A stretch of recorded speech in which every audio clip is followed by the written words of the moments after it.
Do you remember waking up that morning? Yep. The first thing I remember is my mom first thing in my room, really frantic, saying like, "Oh my gosh, oh my gosh, oh my gosh," running around my room looking for JONBENET. At that point, I was awake. And the next thing I remember is a police officer coming to my room and shining a flashlight. It was still dark when this happened. Yeah, I was just laying there What time did she come in? early. I don't remember. It was still dark, so it had to be pretty early. Did she turn on the light when she came in? I don't remember if she did or not. I do remember the cop coming in and shining a flashlight around, so the light must have been off. I got nightmares in my head, I fear. Thoughts build up until I can't feel. My mind fills up into a creature, and it haunts me somewhere much deeper. I got nightmares in my head, I fear. Hello and welcome to True Crime Rocket Science, the most authentic voice in true crime. Did Patsy turn on the light in Burke's room? Now, it's one thing not to turn on the light in JONBENET's room. It's another thing, there's another child that's in the house. And if he is in his room, wouldn't you want to wake him up and talk to him? Because it turns out Burke was awake. Burke was the last one awake in that house that we know of. Through his own statements, after being put to bed, he went back downstairs to, in his own words, assemble a toy. What did he see? What did he hear? And of all the occupants in the house, I would say Burke Ramsey, because his room was where it was in the best position to hear JONBENET scream. And did you know that Burke Ramsey's room, Burke Ramsey's bedroom, is effectively directly over the room in which the wine cellar is found in the basement? And if Burke from his bedroom could hear his mother speaking on the phone in the kitchen, well then surely he could hear a scream coming from directly below in the basement, a scream that even the neighbor across the road heard. Regardless, you would want to ask this little boy what he knows, if he knows anything, given the little girl in the house is gone. And to begin that process, you would likely turn on the light in the little boy's bedroom. Now, think about this in a totally different way. Think about the police arrive at the scene. Are they going to arrive and the lounge is going to be in darkness? The kitchen's going to be in darkness.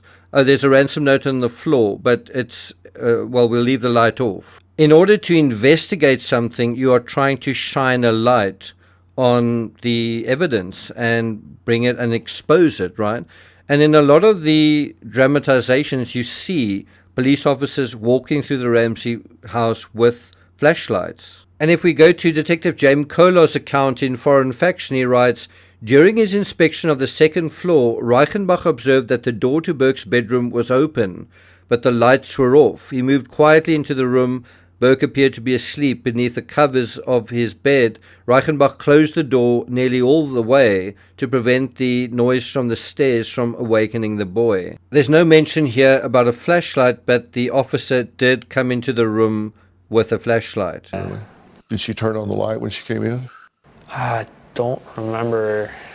To be fair, though, if you're going to criticize Patsy for not turning on the light, well, the officer doesn't do that either, although he at least does shine a flashlight in the room. Did you know, though, that John apparently told Dr. Phil that he used the flashlight late at night to put Burke to bed?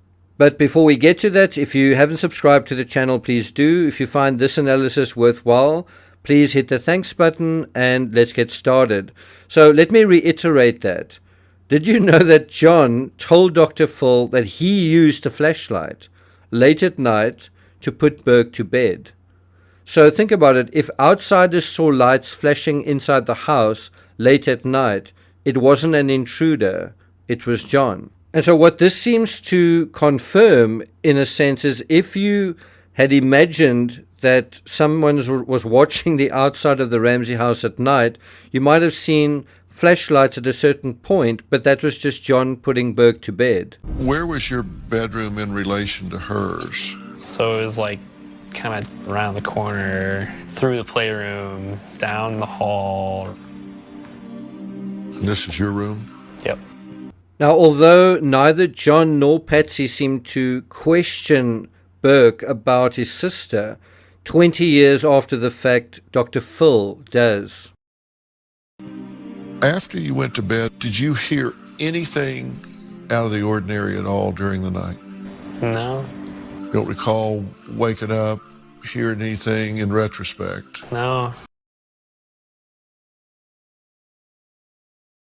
Melody Stanton, who lives diagonally across the street from the Ramseys, says she heard shrieks of agony coming from the Ramsey house 14 hours before JONBENET's body was found in the basement. And I think if you look at that clip and you see where the camera is sort of zooming in to the basement, to where the wine cellar approximately was, if you look directly above that, that is Burke's bedroom.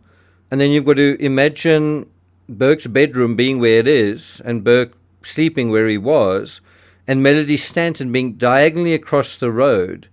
And then just ask yourself which room, which house, which individual is closer to the source of that scream. Now, I actually don't believe the scream came from the basement. I believe it came from the same level that Burke Ramsey was sleeping on, which is the same level of JONBENET's bedroom. And she thought it came from a lower part of the house. So if that in fact is the child's scream, then the child's life was taken in the wee hours of the 26th of December.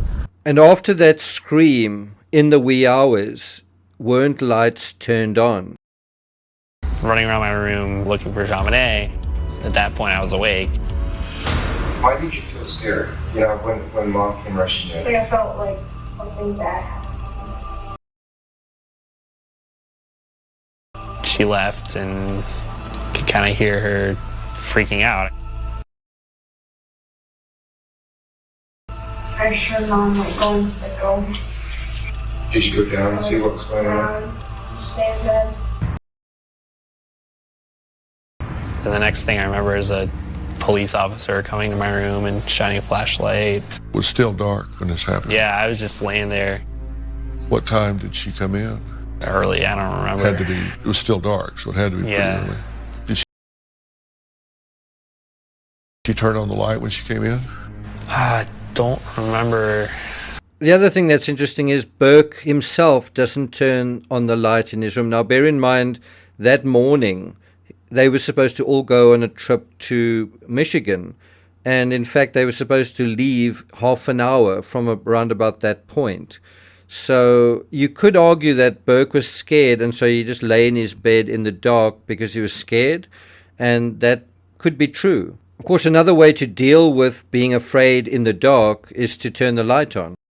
I'm not going to take it further than that. Thank you for listening this far, and I'll see you guys next time.